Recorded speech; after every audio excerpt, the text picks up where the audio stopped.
Google 咧會喺某一啲特定嘅地方，為當地嘅大學生提供免費嘅 AI 訂閱服務。咁呢個服務咧，一般我哋平時買嘅時候係需要$20一個月嘅。咁但係如果係學生身份咧，有15個月免費用到佢呢個學生優惠嘅。呢個影片就係教大家點樣可以享受呢個優惠。歡迎嚟到我哋嘅頻道，呢條係我哋頻道第一條影片，片尾有彩蛋，敬請睇到尾。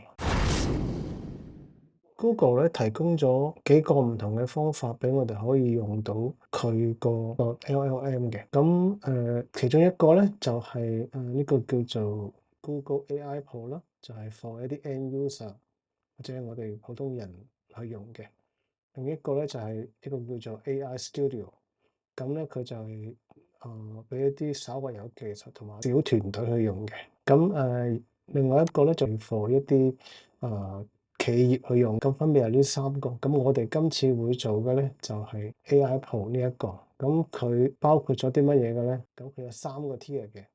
第一個 tier 咧就係免費啦，我哋所有有個 Google account 嘅人都可以。另外一個咧就係呢個 Pro 啦，咁就係每個月20蚊嘅。再高級一啲咧就係呢個 Ultra 啦，Ultra 每個月就要$250嘅。咁佢分別係咩咧？分別就係普通呢個咧就用唔到一啲好新嘅 model，或者有啲好限制啦，有啲次數嘅限制啦。譬如啱啱最新出呢個 Real 3咧，就喺免費版係用唔到。咁另外個 Notebook LM 啦，佢嗰個容量亦都大咗好多啦，相對於免費嘅版本。咁另外咧儲存啦，咁平時我哋嗰個免費嘅 Gmail 得15G 嘅啫，嗰個 Google Drive。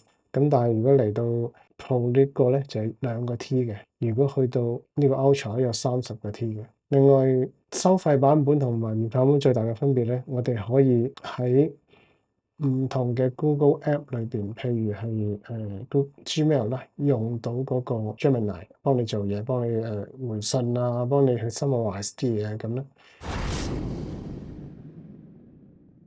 我哋就講下究竟呢一個學生 plan 係有啲乜嘢條件嘅先。咁佢係會要喺6月30號前註冊啦，呢個所以大家就要趕快咗啦，之後就應該冇啦。只適用去美國、英國、巴西、日本同印尼嘅學生啦，亦都需要係年滿18歲。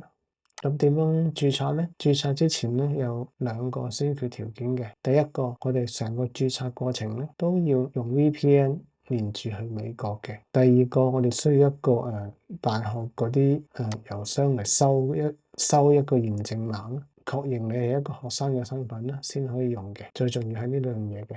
咁我相信應該好多香港人都會有 VPN 啦。如果冇嘅，咁就可以參考下呢幾個大佬嘅啦。呢個最多 YouTuber 講嘅啦，Surfshark 啦，咁另外 NordVPN 啦，同埋ExpressVPN。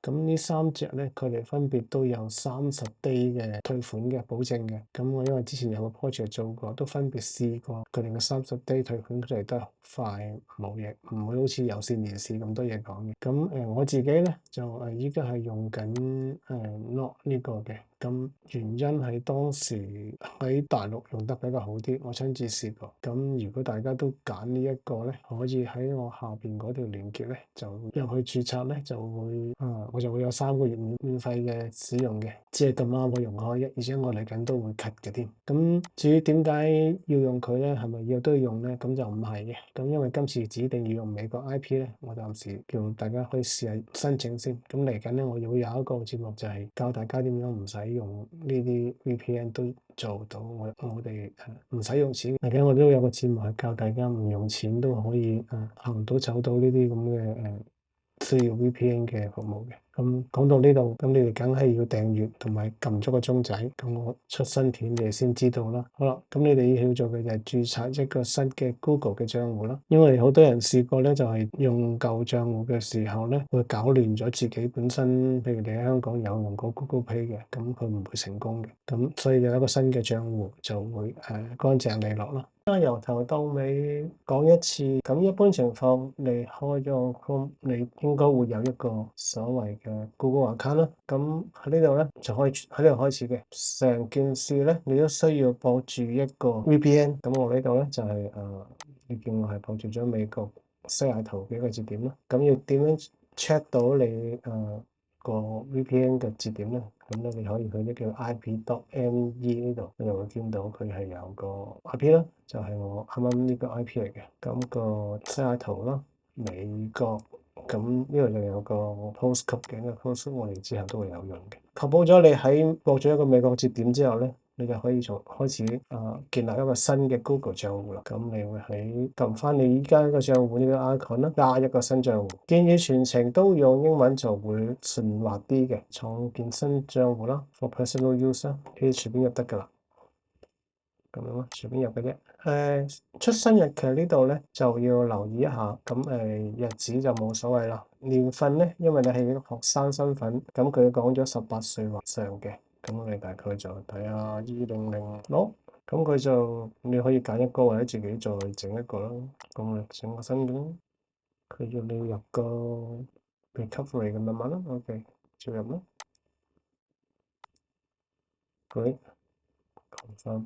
哇！你就見到叫做 AI Force，見到咧你就會有2個 account 喺度啦，都 login 咗嘅。我自己呢個啦，唔係呢一個新嘅 account。咁之前有朋友仔咧就試過啦，因為咁樣咧就出咗問題嘅，溝亂咗。因為我呢個 account 本身係唔係美國 account 啦，咁佢會做唔到嘅，咁溝亂絕對有問題。咁所以我嘅建議咧就係話攞晒所有嘅 account，就淨係 login 翻呢個 account。好啦，咁我而家就重新 login 翻。就撳翻頭先註冊呢個，嚟咗。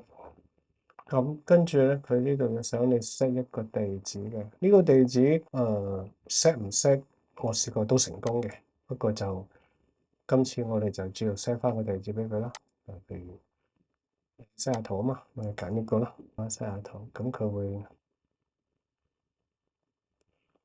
就咁得噶啦，華盛頓州西雅圖就得噶啦。咁 set 低佢。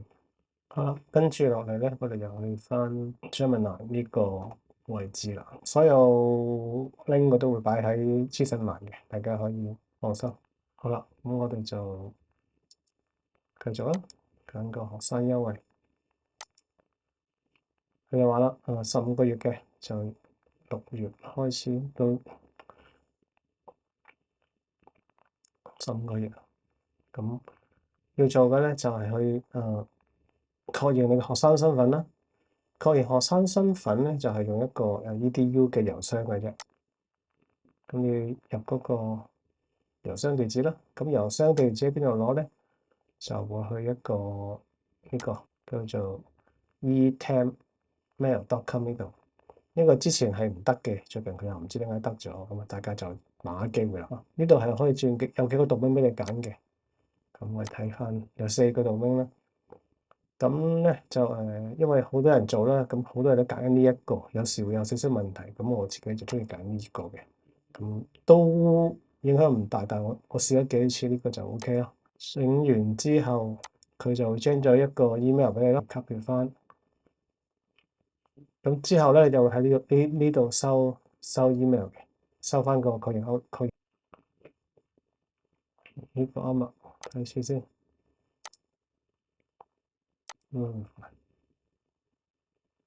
好啦，佢就 send 咗呢度，即刻就收到啦。咁就係呢個碼咯，俾翻佢 submit。好啦，你可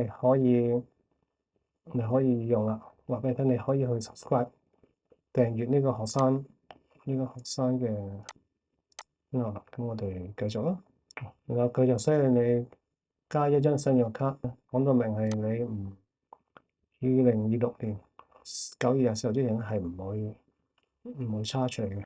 咁我哋可以加一張信用卡啦。信用卡咧就香港信用卡冇問題嘅，或者你可以用啲虛擬卡嗰類嘢咯。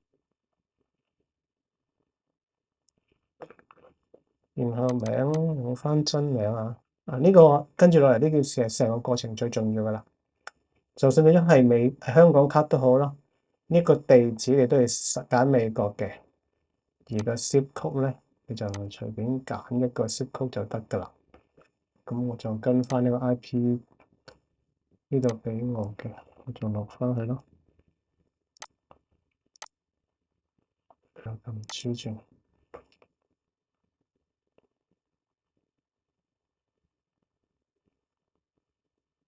好啦，咁佢就會話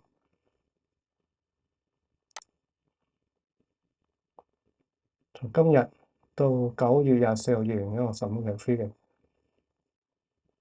咁就用呢張卡，我就到。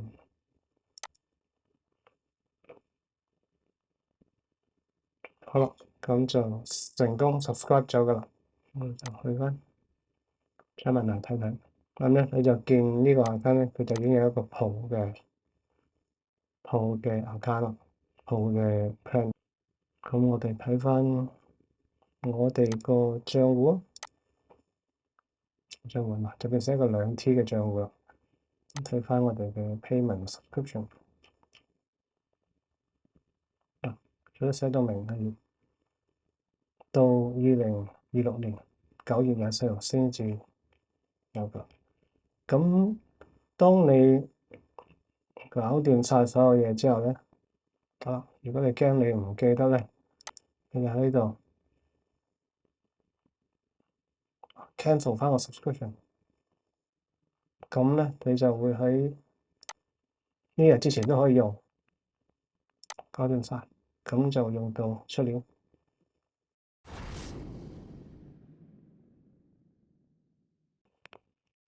好啦，睇到嚟呢度，你應該已經搞掂咗嗰個 AI Pro 15個月嘅 subscription 嘅。如果你真係遇到咩麻煩嚟到呢個位，恭喜你啦！啱啱我做測試嘅時候咧，就開咗3個 account，一個自己用，另外2個就送俾呢度嘅朋友嘅。咁你唔係仲未 like、subscribe 同埋 comment 啊嘛？搞掂咗呢3樣嘢之後咧，你就填咗我資訊欄下邊嗰張 Google Form，我咧就從中選2個人就送俾佢哋嘅。好，咁下次再見啦，拜拜。